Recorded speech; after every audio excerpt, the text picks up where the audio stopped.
The story of Chanel begins not with opulence, but with simplicity and struggle. Born in 1883 in Saumur, France, Gabrielle Bonheur Chanel, later known to the world as Coco Chanel, came from humble beginnings. After her mother's death, Coco was placed in an orphanage run by Catholic nuns, where she was taught to sew, a skill that would shape her destiny.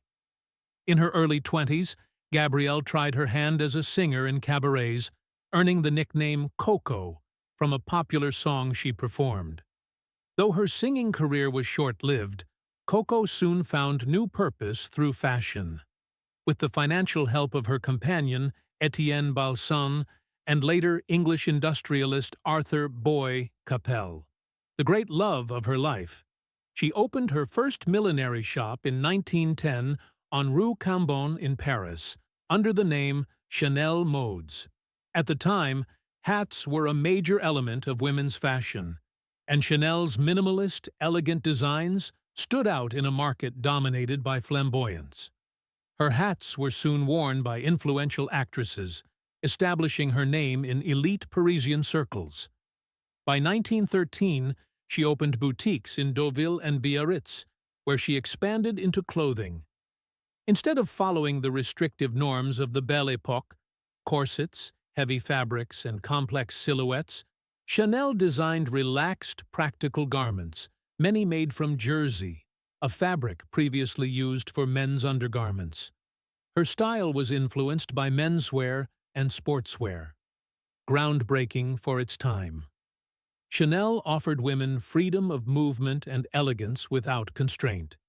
Her designs symbolized independence and modern femininity, aligning with the evolving social role of women in post-World War I Europe.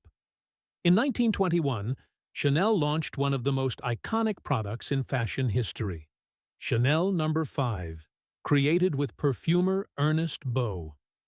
It was the first fragrance branded by a fashion designer, and it broke from the floral simplicity of traditional perfumes. Its mysterious, layered scent and minimalist square bottle were bold innovations.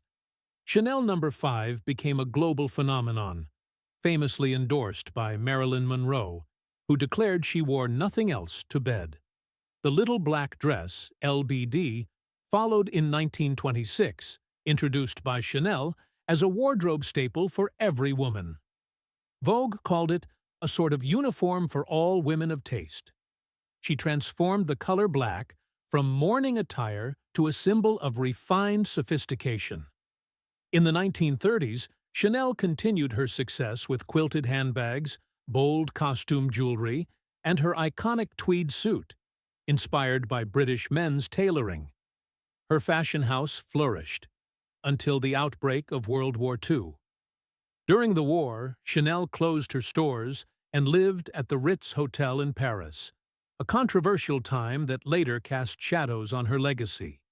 But in 1954, at age 71, Coco Chanel made an extraordinary comeback.